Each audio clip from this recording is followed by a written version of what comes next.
अदालत ने बेबस मज़दूरों के खिलाफ दायर सभी मुकदमों को ख़त्म करने का जो आदेश दिया है, उसकी भरपूर सराहना की जानी चाहिए। हेलो फ्रेंड्स, मैं उस्मान सैफ़ी और आज का विषय है मुकम्मल फ़ैसला। प्रवासी मज़दूरों के बारे में सुप्रीम कोर्ट का ताज़ा फ़ैसला देश के लाखों गरीब कामगारों के लिए बड़ी राहत लेकर आया है। यह एक मुकम्मल फैसला है। अदालत ने केंद्र और राज्य सरकारों को न सिर्फ 15 दिनों के भीतर तमाम इच्छुक प्रवासी मजदूरों को उनके गांव या मूल स्थान लौटने की सुविधा मुहैया कराने का आदेश दिया है, बल्कि पहुंचने के बाद उनकी आजीविका के उपायों के बारे में भी योजनाएं बनाने को कहा है, ताकि उनके कौशल के मुताबिक उनका समुचित समायोजन हो सके। कोर्ट ने अपने फैसले में इस बात का भी ख्याल रखा है कि जो मज़दूर अपने मूल स्थान पर लौटे, उन्हें वहां प्रखंड व जिला स्तर पर चलने वाली सरकारी योजनाओं का पूरा पूरा लाभ मिले और वे फाका कशी का शिकार ना बन पाएं। ये सारे काम कार्यपालिका के हैं और इन्हें बिना न्यायिक हस्तक्षेप के संपन्न हो जाना चाहिए था।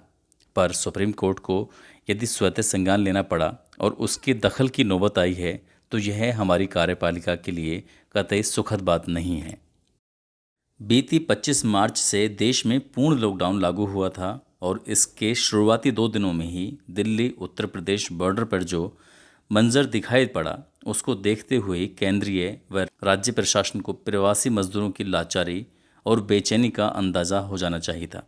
लेकिन प्रशासन के पास तब भी सख्ती बरतने के अलावा दूसरी कोई त्वरित योजना नहीं थी और यह स्थिति तब थी जब राज्य सरकारें अच्छी तरह से जान रही थीं कि देश में करोड़ों कामगार दूसरे प्रदेशों में जाकर अपनी रोजी रोटी कमाते हैं, बल्कि उनमें से लाखों की रातें फुटपाथों पर गुजरती हैं।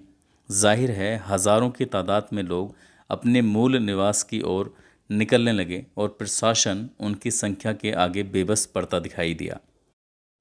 आज करीब 2.5 महीने बाद आला अदालत ने जब इन मज़दूरों के हक़ में अपना फ़ैसला सुनाया है, तब लाखों कामगार सैकड़ों किलोमीटर की पीड़ादायक यात्रा करके या श्रमिक स्पेशल ट्रेन से अपने अपने घर पहुंच चुके हैं।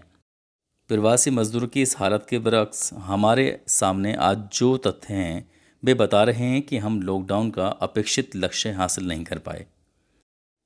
जिन देशों ने कोरोना की जंग में लॉकडाउन को एक कारगर हथियार के रूप में इस्तेमाल किया, वहाँ शासन प्रशासन ने सबसे पहले इससे प्रभावित होने वाली जनता की बुनियादी ज़रूरतों का संजीदगी से ख्याल रखा।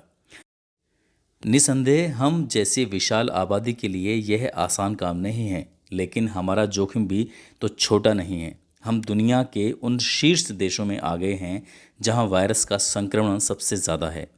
मौजूदा स्थिति में प्रवासी मजदूरों की दुश्वारियां और ना बढ़ें, इस लिहाज से सुप्रीम कोर्ट का हस्तक्षेप सराहनीय है। अदालत ने उन कामगारों की भी सुध ली है जो अपने कार्यस्थल पर लौटना चाहते हैं। उनके बगैर आर्थिक गतिविधियां पटरी पर लौट भी नहीं सकती, लेकिन उन्हें अब काफ़ी सतर्कता बरतनी पड़ेगी। इसके लिए उनकी काउंसलिंग ज़रूरी है। अदालत ने लॉकडाउन के दिशा निर्देशों का उल्लंघन करने वाले श्रमिकों के खिलाफ दायर सभी मुकदमों को ख़त्म करने का जो आदेश दिया है, उसकी भी सराहना की जानी चाहिए। बेबस लोगों के साथ इंसाफ का यही तकाजा था और यकीनन इंसानियत का भी।